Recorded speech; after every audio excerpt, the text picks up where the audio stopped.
যে আসক্তি সংসারকে বন্ধন করে রাখে, ঠিক সেই আসক্তি যদি ভগবত ভক্তের প্রতি আমরা পর্যবসিত করি, সেই আসক্তি যদি ভগবত ভক্তদের প্রতি নিয়ে যায়, নাতি পুতি ছেলে মেয়ে বউ বাচ্চা এদের প্রতি নয়, গাড়ি বাড়ি সোনা দানা না, আপনার মাথায় যত বস্তু চাপাবেন তত ভার আপনারই লাগবে। একসময় একটা লোক গাদার পিঠে অনেক বোঝা চাপিয়ে যাচ্ছে, যেতে যেতে পাশে কিছু লোক বলছে, এই লোকটা কীরকম রে, একটু দয়াময় নেই, এতগুলো মাল গাদার পিঠে চড়িয়ে নিয়ে যাচ্ছে। লোকটা বলছে কি করি, সঙ্গে সঙ্গে ভদ্রলোক গাদার পিঠে উঠেছে, উঠে বোঝাটা মাথা আচ্ছা সঙ্গে সঙ্গে বোঝাটা গাদার পিঠ থেকে নিয়ে নিজে মাথায় করে হেঁটে যাচ্ছে। বলছে কী রে মহামূর্খ, গাদা থাকতে মাথায় করে নিয়ে যাচ্ছে। লোকটা বলে আরে কী করি, এইবারও কী করেছে, গাদার উপরে বসেছে, বসে বোঝাটা ওর মাথায় নিয়েছে। পাঠটা আসলে বলছে দেখছো মহামূর্খ, একেতে ওর বোঝাটা ওর ওজন, তারপরেও গাধার উপরে ও বসেছে, তো তুই কমসে কম যখন নিজের মাথায় কেন রাখছিস, রাখ গাধার পিঠে। এর মতো বোকা কেউ আছে? তো আমাদের ঠিক সেরকমই এই সংসারের বন্ধন শুধু বাড়াতেই থাকে, আসক্তি বাড়াতেই থাকে। আর বলি, যেমন বলছিলাম না বাদর ধরে, এরকম একটা পাত্র থাকে, কাচের পাত্র, মুখটা খুব ছোট থাকে, চানা কিংবা ছোলা বুট এরকম ধরে মুঠো করে টানার চেষ্টা করে, আর যখন টানার চেষ্টা করে তখন মুখটা আটকে যায়, বানর মনে করছে আমাকে এই কলসিটা ধরে নিয়েছে, চিল্লি করে, হাত ভেঙে যায়, তখন সে বানরকে ধরে। তো আমরা ছাড়ি না চানা, আর মনে করবো আমার হাত আটকে দিয়েছে। তো আসক্তি আমি ছাড়তে চাই না, আসক্তি আমাকে ছেড়ে দেয়, কিন্তু আসক্তি আমাকে ছাড়তে চায় না। ঠিক তদ্রূপ সেখানেই আমরা এই আসক্তি কোথায় প্রযোজ্য, যদি সাধুদের উপরে হয় তাহলে মনে রাখবেন সেই সাধুদের ভিতরে হওয়ার সাথে সাথেই আপনার মোক্ষদ্বার অতি অহসেই পার হয়ে যাবে। সেই জন্য ভগবান বলছিলেন সবে সাধুসে কৃত্যে মোক্ষদ্বার। এটা হচ্ছে আজ কপিলদেব ভগবান তার মাতা দেবহতীকে বলছেন মা, তার মা বলছে আমার আসক্তি, শরীরের প্রতি আসক্তি, দেশের প্রতি আসক্তি, পদের প্রতি আসক্তি, কাপড়ের প্রতি আসক্তি, মোবাইলের প্রতি আসক্তি। আসক্তি जो আসক্তি है जो যায় না, শুধু আসে। সেই জন্য হ্যাঁ মা, এই আসক্তি যে তুমি সাধু গুরু বৈষ্ণবের প্রতি করো, তুমি অনায়াসে ভগবানের কাছে যেতে পারবে। যে চাকুর ডাক্তারের হাতে সে জীবন দান করবে, আর যে চাকুর ডাকুর হাতে সে জীবন নিয়েই নেবে। সেই জন্য আজ এই সাধু সঙ্গ, প্রভুপাদ বলছে কোন সাধু, স্মৃতি স্মৃতি শাস্ত্রের সিদ্ধান্ত যিনি শোনাবেন। প্রভুপাদ যখন বিদেশে গেছিলেন বলছেন শুধু এই নিয়মটা ছেড়ে দিন, আপনার অনেক শিষ্য হবে, ওই নিয়মটা ছেড়ে দিন। যেমন যারা সহজিয়া, ঠিক আছে তুমি মাছ মাংস খাচ্ছ, খাও, যখন তোমার মন চাইবে না তখন তুমি ছেড়ো, যাতে শিষ্য হয়, যাতে সংসার চলে। কিন্তু না, প্রভুপাদ বলছে না ভাই, একদম 4টা নিয়ম পালন করো, ডুপ্লিসিটি তোমার ভিতরে যেন না, তখন তুমি দীক্ষা পাবে। যেমন কোনো জমিতে ধান লাগানো আছে, সেখানে কেউ শস্য সরায় না, ধান উঠিয়ে নিয়ে জমি চাষ করে, জমি উর্বর করে, তারপরে শস্য দেয়। তো সেই জন্য এই ভগবত ভক্ত তাদের হৃদয়ে গোবিন্দ বিশ্রাম করেন। মুহূর্তম অর্ধে মুহূর্তম বা যত্ত তিষ্ঠতি বৈষ্ণব সত্যম সত্যম মনুষ্যত্তম তত্ত্ববন। একটু সামান্য মুহূর্ত, 45 মিনিট, তারও কম সময় যদি কেউ ভগবত ভক্ত তার গৃহে অবস্থান করে, অবস্থান না, তার সঙ্গে হরিকথা আলোচনা হয়, তার তো মুক্তির দ্বার অনায়াসে অবশ্যই তিনি ভগবানের কাছে যাবেন। যেমন অম্বরীশ মহারাজের ভাই, তিনি সাধুসঙ্গ করতেন না, জোর করে অম্বরীশ মহারাজের ভাই কাকে না, আমাদের নারদকে বলছেন আমার ভাই একটু করুন না সেবা, হরিকথা বলে। আরে কি হরিকথা শুনবে, টাকা পয়সা ধন দৌলত দিয়ে ব্যস্ত, কি হরিকথা শুনবে না, প্রভু আপনার চরণের নিবেদন চান না। গেছে গিয়ে দেখে এত ব্যস্ত, বলে হরে কৃষ্ণ, হরে কৃষ্ণ কৃষ্ণ কৃষ্ণ, কাম ধান্দা নেই, সাধু পরের পকেট ভাঙিয়ে খাও, তো কামাও না, এখন যা গরম না, ঠেকা বুঝতে টানো না রিক্সা, ফেরিওয়ালা করো না, লোকের কাড়ানো চাল খুব তো ভিক্ষা করে খাচ্ছ, নিজে চাল বানাও, ধান চাষ করো, জমি চাষ করো, তার ভেঙে ভাঙে চাল বের করো, কাড়া চালে খুব তো পেট ভরছো, পেট তো ভালোই বানাচ্ছ। এরকম বলছে, আরে ভাই তুমি শোনো, বলে এখন সময় নেই, আমার এত কাজ, আবার শোনো কি বলো, বলে বলে না একটা কথা, বলে তুমি মরবে, হ্যাঁ মরতে তো আমাকে হবেই ভাই, তুমি যখন মরবে না একটা প্রশ্ন, একটা মুহূর্ত দাও। বলে কি প্রশ্ন? তুমি যখন মরবে যমরাজকে জিজ্ঞাসা করবে, ভাই ইচ্ছা ছিল না, অনিচ্ছার সত্ত্বে আমার সাধু সঙ্গ হয়েছে, ফল কি? মৃত্যু হলো, যমরাজের কাছে গেল, বিচার হলো, একটা প্রশ্ন, এই কথাটা মরেছে, অনিচ্ছার সত্ত্বে সাধু সঙ্গের ফল। যমরাজ বলে আমার তো জানা নেই, চলো শিবের কাছে, শিব বলে জানা নেই, চলো ব্রহ্মার কাছে, ব্রহ্মা বলে জানা নেই, বিষ্ণুর কাছে চলে গেছে, বিষ্ণু বলছে বাহ বাহ বাহ বাহ, প্রশ্নের উত্তর এখনো পাওনি? বলে না। যমরাজ বলছে এখনো পাইনি প্রভু। বলে রে বেটা, তদ্ধাম পরম মম নৈতি মামেতি, একবার যদি কেউ আমার এই ধামে আসে সে তো আর ফিরে যায় না। তুমি যমরাজ, তার সঙ্গে ব্রহ্মাও গেছে, তার সঙ্গে শিবও গেছে এই প্রশ্নের উত্তর শোনার জন্য ভগবান বিষ্ণুর কাছে।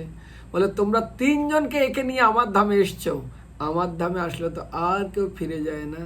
অনিচ্ছা সত্ত্বেও যদি হরি সাধুসঙ্গ হয়, হরিকথা হয়, অবশ্যই তিনিও ভগবানের কাছে যাবেন। সেই জন্য আজ আমাদের বিশেষ করে অর্ধ মুহূর্তম যত্র তিষ্ঠতি সৎসঙ্গত বৈষ্ণব, যদি বৈষ্ণবদের সঙ্গ করে থাকে অবশ্যই সেই ব্যক্তি অতি অনায়াসে ভগবানের কাছে যেতে পারবে। সেই জন্য হরিভক্তি পরমস্তু সঙ্গিনাম সঙ্গমাত্রেণ মূর্ছন্ত সর্বপাপব্য মহাপাত কিনা হপি।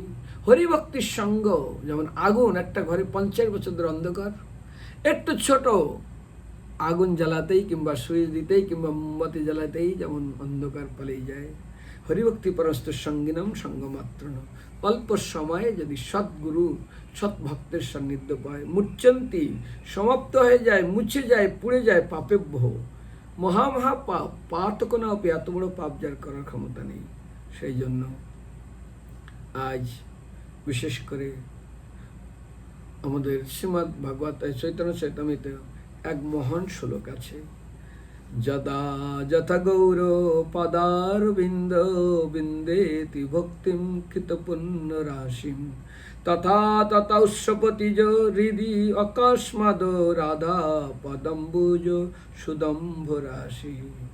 এই গল্পটা আমার গুরু মহারাজ প্রায় এই শ্লোকটা বলতেন, যদা যদা গৌর পাদারবিন্দ বিন্দত ভক্তিম কৃতপুণ্য রাশি।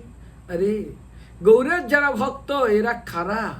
বলে এরা কারা মানে এরা বিন্দত ভক্তিম কৃতপুণ্য রাশি, এরা অনেক অনেক জন্ম ধরে কৃতপুণ্য পুঞ্জ রাশি, অনেক অনেক জন্ম ধরে পুণ্য করে অনেক মেরু মন্দির সুমন্দ্র পর্বত সমকৃত্য কিন্তু পুণ্য পুঞ্জহা, মেরু পর্বত সুমন্দ্র পর্বত তার থেকে কৃত পুণ্য পুঞ্জ আরো অনেক পুণ্য করেছে। তথা তথা উৎসপতি হৃদি অকস্মাৎ, সেই ব্যক্তির জীবনে যদি এত পুণ্য থাকে, রাধা পদম্বজ সুদম্ব রাশি, তারাই একমাত্র রাধা মাধবের ভক্তি করতে একমাত্র না, বহু বহু সুকৃতি মহান ব্যক্তি কেবল গৌর পাদারবিন্দে ভক্তি জন্মাবে, অন্য করে জন্মাবে না। সেই জন্য আমাদের বিশেষ করে মনে রাখা উচিত প্রত্যেকটা ভক্তের, যারা এই জগতে আমরা এসেছি, আমাদেরকে অবশ্যই এই সৎসঙ্গ কাজে লাগাতে হবে। অন্য হাজারো কাজে হাজারো বাধা, কারণ সাধু করে কি না, যেমন কাটা ফুললে কাটা দিয়ে বের করে দেয়, তার যন্ত্রণা কমে যায়, চাকু দিয়ে যেন অপারেশন করে তাকে মুক্ত করে, ঠিক একজন কবি মানে বৃন্দাবনে বলছেন, আরে সাধু কি করে জানো না? বলে না, সচে উপদেশ দেন, ভালোভাবে শিক্ষা দেন, সত্য কথা তিনি বলেন, সত্য উপদেশ দেন, আর শুধু উপদেশ দেন না, নিজে আচরণ করে শিক্ষা দেন।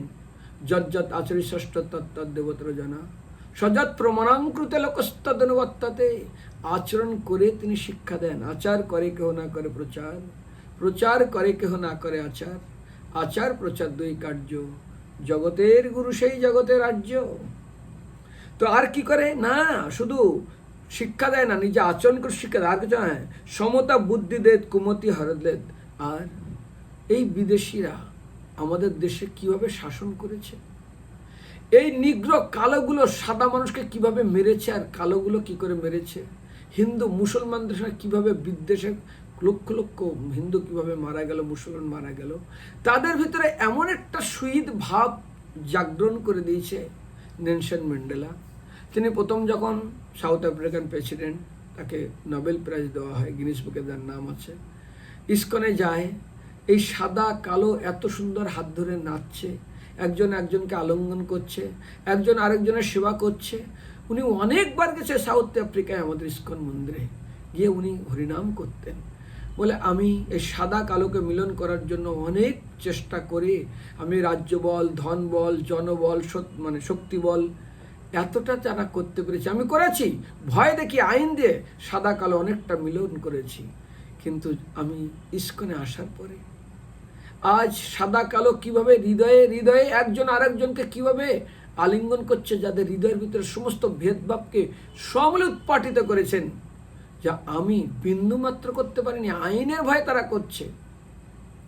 সেই ভক্তি বেদান্ত স্বামী প্রভুপাদকে আমি 1000 বার প্রণাম করি।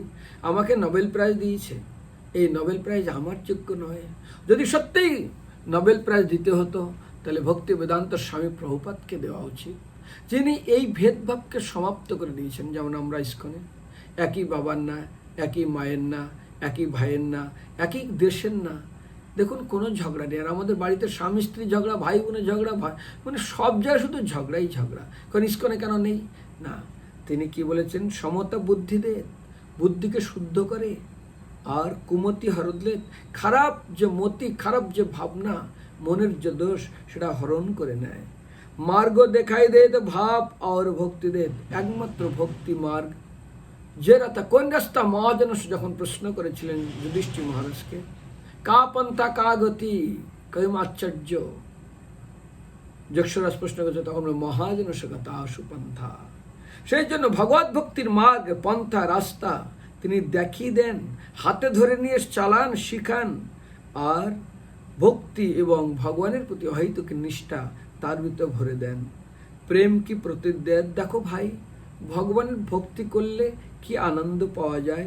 অভয় অবরাভর্তিদের, তোমার ভিতরে এত চিন্তা, এত দুশ্চিন্তা, এত ভয়, সম্পূর্ণ ভয় থেকে তিনি মুক্ত করে দেন। কিভাবে? তাকে জ্ঞান দেন, তাকে ভগবানকে কিভাবে স্মরণ করা হচ্ছে সেই শিক্ষা দেন, জ্ঞান দেন, ধ্যান দেন, উত্তম বিচার আর অত্যন্ত উন্নত বিচার সম্পন্ন করে তোলেন। পরম ব্রহ্ম বতায় দেন, আর একমাত্র ভগবান ছাড়া পৃথিবীতে কেউ নেই, তিনি হলো ভগবান। সেই শিক্ষা দেয়, ব্রহ্ম স্তর মে চরতি হে। আর সেই ভগবত ভক্তিতে কিভাবে টিকে থাকবে, কিভাবে ভগবত ভক্তি যাজন করবে, সেইগুলো সন্ত জন নিশিদিন করতি হে। এবং সেই শিক্ষা দিতে দিতে তিনি জীবনের শেষ নিঃশ্বাস ত্যাগ করে দেন। তো সেই জন্য আমরা যেমন দেখি একটা গাছ, তার পাতা কাজে লাগে, তার ফুল কাজে লাগে, তার ফল কাজে লাগে, তার কাঠ কাজে লাগে, তার চামড়া কাজে লাগে, সবটাই শুধু পরের উপকারের জন্য। গাছ তার নিজের ফল খায় না, ফুল তার নিজের ফুল নিজের জন্য লাগায় না, সম্পূর্ণ যেমন পরের জন্য উৎসর্গিত, সাধু ঠিক পরের জন্য উৎসর্গিত। ঠিক যেমন দধিষ্য মুনি, রন্তিদেব মহারাজ, শিবী মহারাজ, এরা শুধু পরের জন্য জীবনকে উৎসর্গ করেছেন, তার জন্য সমাজে তাদের এত উন্নত, এত নাম। আর আমরা শুধু দুর্নাম, ছেলে দুর্নাম করে, মেয়ে দুর্নাম করে, স্বামী দুর্নাম করে, স্ত্রী দুর্নাম করে, সবাই শুধু দুর্নামই করে। কি করেছি আমরা? তো সেই জন্য প্রভুপাদ 7খানা সিদ্ধান্তকে নিয়ে ইসকনকে প্রতিষ্ঠা করেছেন। আর ইসকন সমাজের জন্য কি করে সেই বিষয়ে আমি 7টা পয়েন্ট শোনাবো। তবে এই পয়েন্টগুলো আমি আজকে আলোচনা করব না। 1, ইসকন প্রভুপাদ তৈরি করেছেন কি কি 7টা নিয়ম দিয়ে।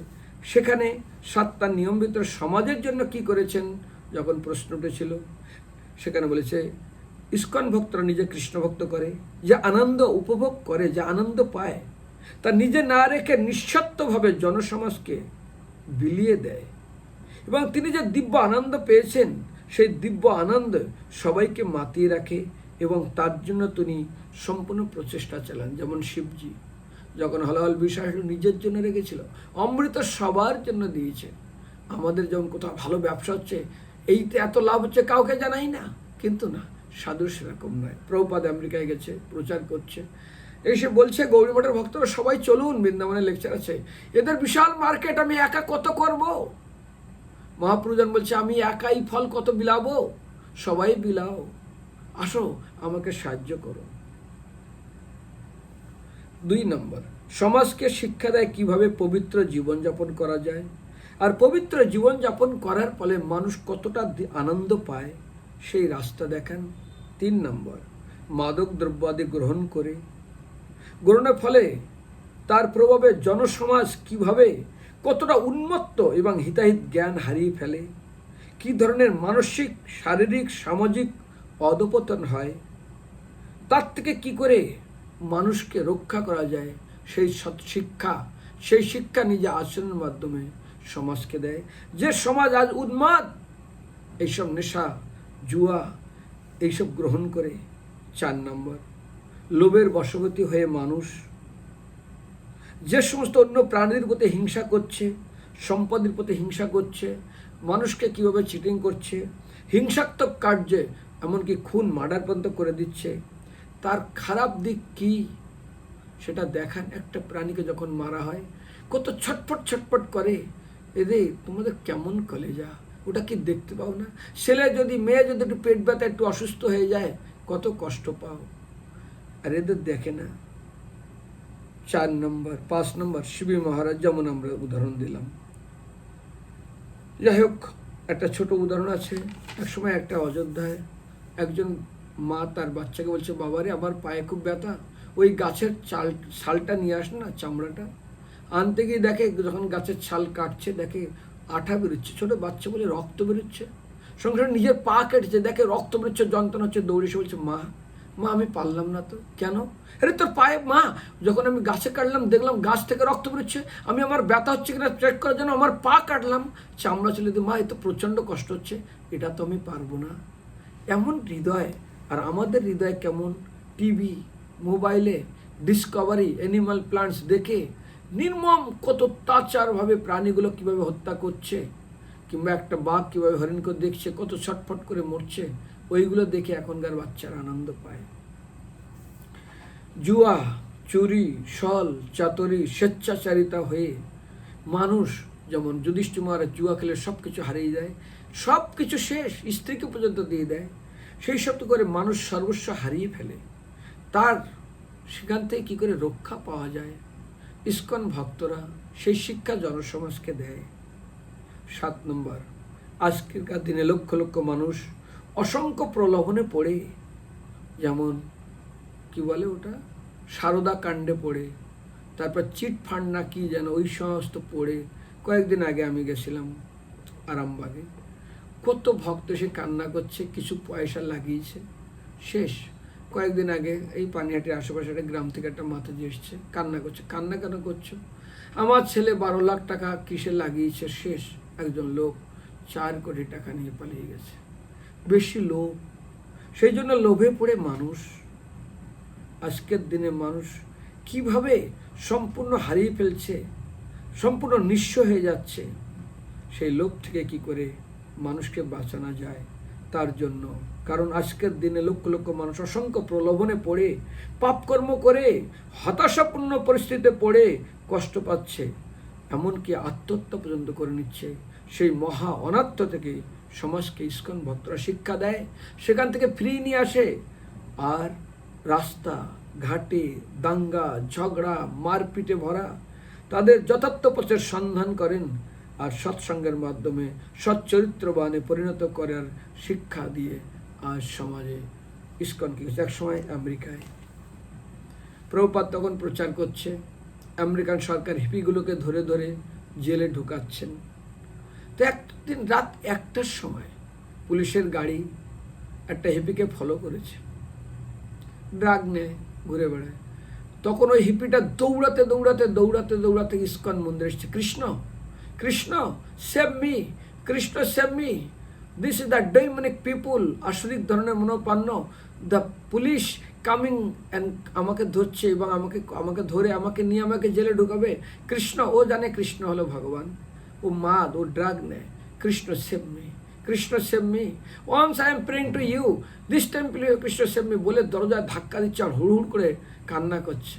সঙ্গে সঙ্গে ভক্তরা ঘুম থেকে উঠে দরজা খুলে দিল, বলে প্লিজ ওয়াটার, জল দাও। ও 2-3 লিটার জল খেলো। কেন? আরে পুলিশ আমাকে ধরতে এসছে, Krishna save me, you tell your Krishna he can save me, you tell to your Krishna your God, এরা যেন আমাকে না নিয়ে যায়। If your Krishna save me, তোমার কৃষ্ণ যদি আমাকে রক্ষা করে, আই প্রমিস ইউ, আমি তোমাকে কথা দিচ্ছি, I never leave this place, I never leave Krishna lotus fit.